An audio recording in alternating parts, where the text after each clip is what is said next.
इसके बाद राकेश दीवान जी आपसे कोई प्रश्न पूछना चाहते हैं तो मेरा अनुरोध है राकेश दीवान जी से कि वो यहाँ आए गुरु जी के समक्ष और अपना प्रश्न रखें।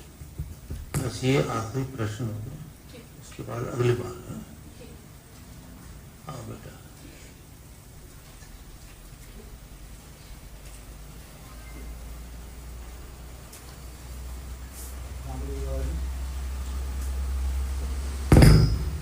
प्रणाम गुरु महाराज जी। जब ईश्वर ने पृथ्वी रचना की गुरु महाराज जी, तो उन्होंने यहाँ पे पहले अपने को ना तरुण अवस्था में नर नारियों का बनाया उन्होंने। तो बस सब नार नारियों को उन्होंने उनको ज्ञान दिया होगा ईश्वर ने, जैसे वेदों का ज्ञान दिया। तो कुछ लोग उससे भटक गए, कुछ लोग वेदों को फॉलो करते रहे, कुछ नहीं करे। तो उनको महाराज वो ऐसे कैसे हल्के आया कि वो वेदों के अगेंस्ट क्यों चले गए महाराज बाकी लोग? तो बेटा किसी चीज के भी अगेंस्ट इंसान तब जाता है जब उसका उसमें दिल नहीं हो, या कोई उसके बारे में बुरा भला कहता है। मान लो आप ही हैं, आपको बदनाम करने के लिए झूठ बोलना शुरू किया किसी ने, तो फिर वो आपकी निंदा ही करेगा जहां भी जाएगा, और निंदा फैलती जाएगी। आप उससे फिर आपको भी दिल करेगा मैं नहीं बात करता है, ठीक है ना। तो उनको किसी ने वेद का ज्ञान नहीं दिया, क्यों? क्योंकि वो ज्ञान लेने गए। एक फंडामेंटल है ना कि प्यासे के पास कुआं वो जाता है प्यासा, आप कुएं के पास, फिर कुआं प्यासे के पास नहीं जाता। ज्ञान लेने के लिए गुरु के आश्रम में जाया जाता है, गुरु नहीं आएगा ज्ञान समझ। तो इसलिए वो उनको किसी ने ज्ञान दिया नहीं, उन्होंने लिया नहीं, तो वो भक्ति होंगे। पर शुरू में ये जो ज्ञान दिया भगवान ने वेदों का, ये मनु भगवान ने इसका ज्यादा प्रचार किया, बाकियों ने नहीं किया। तो इसीलिए वो भटक गए तो चोर को बन गया, डाकू बन गया, लड़ाई दंगे फसाद भी होने लगे। तब मनु भगवान के पास जनता जाती है, महाराज आप वेद भी कहता है, ये तो नारी अपमान भी, मर्डर भी, डकैतियां भी, ये हो रहा है, तो आप हमें बचाओ। तो फिर उन्होंने वेदों के नियम प्रजा पर डाले और ये कहा कि प्रजा की रक्षा के लिए वेद कहते हैं कि राजा होना जरूरी है, मंत्री होने जरूरी है, पुलिस भी और आर्मी होने जरूरी है। फिर वो बनाई, फिर रक्षा होगी। ये मतलब वो सब जो ईश्वर का, जब ईश्वर ने जब मनुष्य को बनाया तो उसने उनको वृत्ति दी ना, वृत्ति सबके में वृत्ति आई। क्या वृत्ति? चित्त की वृत्ति महाराज। तो मैं चित्त की वृत्ति कईयों में तो बढ़ती क्यों हमारी शक्ति, बाकी लोग उसमें एक ही वृत्ति दी ईश्वर को, एक सबको एक ही जैसी वृत्ति दी जब उसे बनाया। तो वृत्ति तो ऐसा समझो ना जैसे कंप्यूटर है। अब कंप्यूटर पे आप जो डालना चाहें डाल दें, ठीक है ना। तो पिछले जन्म में किसने क्या क्या बुरे कर्म करे या अच्छे कर्म करे, वो वृत्ति पर अंकित है, वृत्ति पर अंकित है। उनको भोगने के लिए जन्म होता है, समझे ना, उनको भोगने के लिए जन्म। मान लिया वृत्ति पे ये अंकित है भगवान का कि ये वेद ज्ञान लेने के काबिल नहीं है, तो नहीं मिलेगा।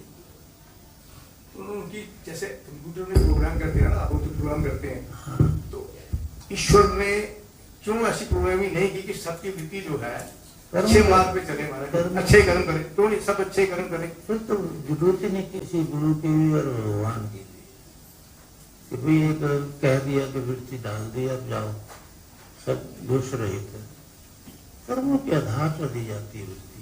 तो मैं इसका मतलब यह कि ईश्वर चाहता था कि कुछ लोग बुरे कर्म भी करें, कुछ अच्छे कर्म भी करें। वो नहीं चाहता था। ईश्वर ये चाहता है कि जो बुरा कर्म करेगा मैं उसको दुख दूंगा, जो अच्छा कर्म करेगा सुख दूंगा, स्वतंत्रता ही करता, कर्म करने वाले प्राणी को उसने स्वतंत्र किया, लेकिन रिजल्ट लेने के लिए स्वतंत्र नहीं है कोई भी। रिजल्ट तो भगवान देगा, कर्म का फल तो भगवान देगा, समझे? हाँ, अगर कर्म के फल को मिटाना चाहते हो तो गुरु भक्ति चाहिए, वो भी गुरु वेदों का ज्ञान चाहिए, और वो भी प्रसन्न हो जाए तो, नहीं तो गुरु को तो कोई लेना देना चाहिए है ही नहीं। जो प्रेम है जिसकी है कुछ है, नहीं है तो गुरु को किसी को बुलाता भी नहीं। उन्होंने भी ये ने ये बात कही है कि महाराज जी किसी को नहीं बुलाते, तो खुद ही जाना चाहो तो पहुंच। लेकिन तो एक नियम है, कोई बार कुएं के पास प्यासा खुद जाता है। अच्छा, आपको धर्म की प्यास नहीं, आपको गुरु भक्ति की प्यास नहीं है, आप यहाँ क्यों? तो ये खुद ही जाएगा।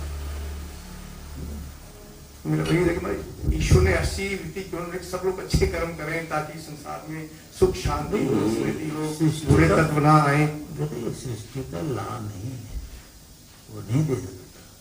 सृष्टि का ला ये है कि तुम जैसा कर्म करोगे वैसा फल दूंगा मैं। वो जज है, वो फल देने के लिए है। कर्म करने के लिए हम स्वतंत्र हैं, तो वृत्ति अच्छी कैसे दे दूंगा? कर्म करने के लिए तो हम स्वतंत्र है, पाप कर लो जितना मर्जी कर लो, पुण्य कर लो जितना मर्जी कर लो, तो हम स्वतंत्र है। पर परतंत्र है रिजल्ट जो भगवान दे रहे हैं ना, रिजल्ट कर्म फल, वो फिर हमें भोगना। उसके लिए हम परतंत्र मतलब बंधन में, हम कर्म बंधन में, हम कर्म का फल भोगने। ये 135 श्लोक 10वां मंडल ऋग्वेद, इसमें ईश्वर ये शब्द है ईश्वर के। ईश्वर चाहता है कि मनुष्य अपने कर्मों का भोग भोगे, नहीं तो न्याय नहीं होगा। आज किसी ने किसी का मर्डर कर दिया, कल को खुद मर गया, अब क्या करें? तो उसने मर्डर किया तो उसको सजा तो देनी चाहिए ना। तो ईश्वर उसको अगला जन्म देता सजा देने के लिए, सजा दे के ही छोड़। कर्म फल भगवान के हाथ में है, और हम अच्छे बुरे कर्म हम आजाद।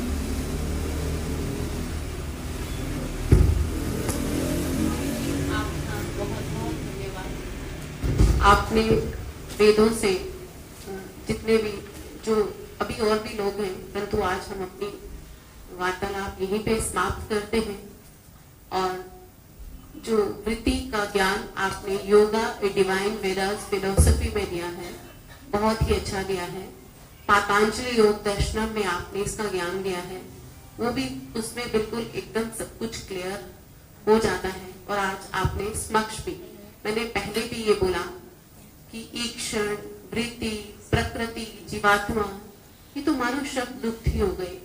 जो 4 वेदों के ज्ञाता जैसे आप हैं, आपने हमें अपनाया, अपने दीक्षा दी और हमें ज्ञान दिया, तो हम इसके लिए आपके बहुत बहुत आभारी हैं। और अगर किसी को ऐसे ही प्रश्न पूछने हैं, वो वेद मंदिर योल कैंट टीका लहसर योल बाजार नियर मानिक शाह द्वार स्वामी जी रहते हैं, वो उनके यहाँ आ सकते हैं, पूछ सकते हैं, क्योंकि स्वामी जी बहुत कम आश्रम से बाहर जाते हैं और अपनी तपस्या में ही 24 घंटे लग रहते हैं। ठीक है बेटा, धन्यवाद गुरु जी।